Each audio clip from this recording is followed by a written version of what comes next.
नमस्कार दोस्तों पुरानी पेंशन के मुद्दे पर कई सांसदों ने आवाज़ उठाई सदन के भीतर।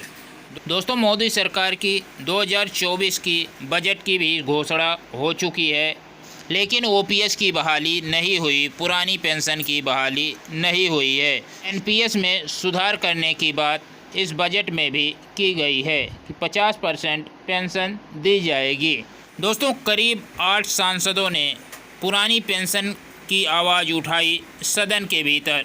आम आदमी पार्टी से संजय सिंह ने पुरानी पेंशन के मुद्दे पर आवाज़ उठाई, सुनिए जरा।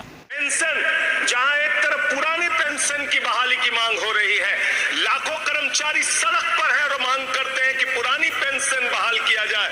इस सरकार ने पेंशन का बजट 5.20% से घटाकर 5.04% करने का काम किया। उसके बाद कांग्रेस के सबसे बड़े नेता राहुल गांधी ने भी संसद में जोरदार तरीके से पुरानी पेंशन के मुद्दे को उठाया। ये हंसने की चीज नहीं है मैडम, ये हंसने की बात नहीं है।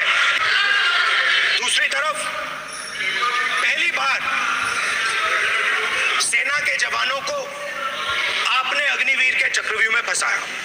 सही बात, आप अपने आप को देशभक्त कहते हो, मगर जब अग्निवीरों की मदद करने की बात आती है, जवानों को पैसा देने की बात आती है, तो बजट में आपको 1 रुपया नहीं दिखाई देता। उनकी पेंशन के लिए 1 रुपया आपने नहीं दिया,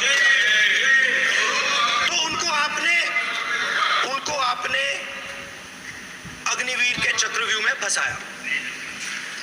उसके बाद सर जो अन्नदाता है वो चक्रव्यूह से निकलने के लिए आपके चक्रव्यूह से। उसके बाद देखेंगे सांसद राजा राम सिंह ने भी पुरानी पेंशन की आवाज़ उठाई। जो 60% आम आदमी है उससे आपने 60% टैक्स तय किया है, और जो रिच हैं, सुपर रिच हैं, उनसे आप मुश्किल से 2% टैक्स लेते हैं। तो कैसे स्वास्थ्य और शिक्षा पर खर्च होगा, कैसे ओपीएस लागू होगा, ओल्ड पेंशन स्कीम, कैसे विकलांगों को, गरीबों को 3,000 प्रति महीना मिलेगा सामाजिक सुरक्षा पेंशन। आप सुपर रिच को लगातार। उसके बाद हरियाणा के सांसद दीपेंद्र सिंह हुड्डा ने भी पुरानी पेंशन की आवाज़ जोरदार तरीके से उठाई। फोर्सेस जैसा कि हम जानते हैं कि देश की सुरक्षा में अपनी महत्वपूर्ण भूमिका निभाते हैं, जिसमें BSF, CISF, CRPF, ITBP, NSG, SSB, Assam rifles शामिल हैं।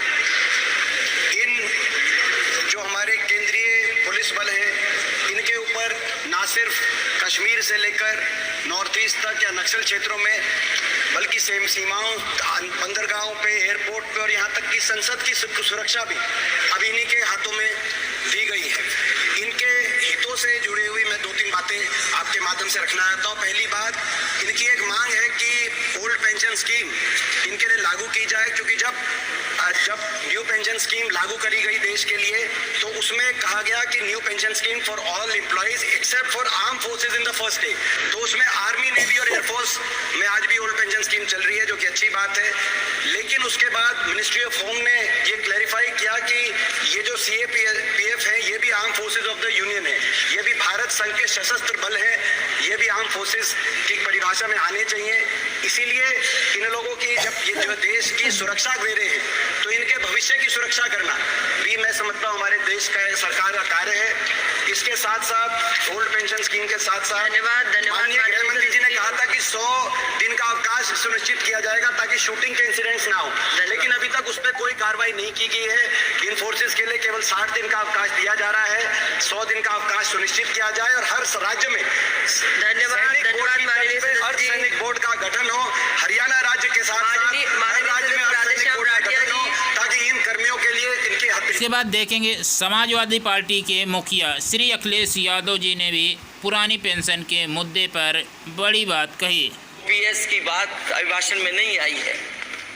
ओल्ड पेंशन स्कीम लागू हो, जिससे हमारे तमाम सरकारी कर्मचारियों का भविष्य बन सके। और देश की एक बड़ी आबादी, जहाँ से मैं चुन करके आता हूँ, उत्तर प्रदेश, जहाँ बुनकर न केवल उत्तर प्रदेश बल्कि देश के कोने कोने में बुनकर समाज के लोग बड़े पैमाने पर रह रहे हैं, लेकिन बुनकरों को जो सुविधाएं मिलनी चाहिए वो भी इस सरकार में नहीं मिल पा रही। तो उसके बाद माननीय सांसद भदौरिया जी ने भी पुरानी पेंशन के मुद्दे को जोरदार तरीके से सदन में रखा। मांगों को लेकर सड़कों पर उतरी हुई है। अति महत्वपूर्ण भर्ती परीक्षाओं का प्रश्न पत्र लीक होने जैसी परंपरा भारतीय जनता पार्टी की सरकार के कार्यकाल में पड़ी है। देश भर के कर्मचारी पुरानी पेंशन की जायज मांग कर रहे हैं। यूपी के शिक्षा मित्र सैकड़ों की संख्या में आत्महत्या कर रहे हैं। महंगाई, बेरोजगारी ने आम आदमी का जीना दुश्वार कर रखा है। उसके बाद देखेंगे बहुजन समाज पार्टी से चंद्रशेखर आजाद जी ने भी पुरानी पेंशन के मुद्दे को उठाया है। मांग भी है कि पुरानी पेंशन को भी अध्यक्ष बहाल किया जाए। जो कर्मचारी देश की सेवा में लगे हैं उनका भी सम्मान होना चाहिए। सपा सांसद धर्मेंद्र यादव ने सरकार के सामने पुरानी पेंशन की मांग उठाई कि सरकारी कर्मचारियों के पुरानी पेंशन दो। जब जब बीजेपी के लोग विपक्ष में रहे तो ओपीएस की बातें किए। 10 साल से आप सत्ता चला रहे हो, 11वां बजट पेश कर रहे हो। पूरा देश आज ओपीएस के लिए, सरकारी कर्मचारी परेशान है। कहीं ओपीएस की चर्चा नहीं है, पुरानी पेंशन की कोई चर्चा नहीं है। सभापति महोदय, पुरानी पेंशन तो पुरानी पेंशन हम मांग करते हैं। बहुत बड़े राष्ट्रभक्त आप बनते हो, मैं मांग करता हूं देश के पैरामिलिट्री फोर्सेस को आप पुरानी पेंशन दीजिए। मैं मांग करता हूं, आप राष्ट्रभक्त हैं ना, सीमा में जो सुरक्षा कर रहे हैं, जो शहादत झेल रहे हैं, मेरी मांग है कि आप उनकी ओपीएस दीजिए। वो आप ओपीएस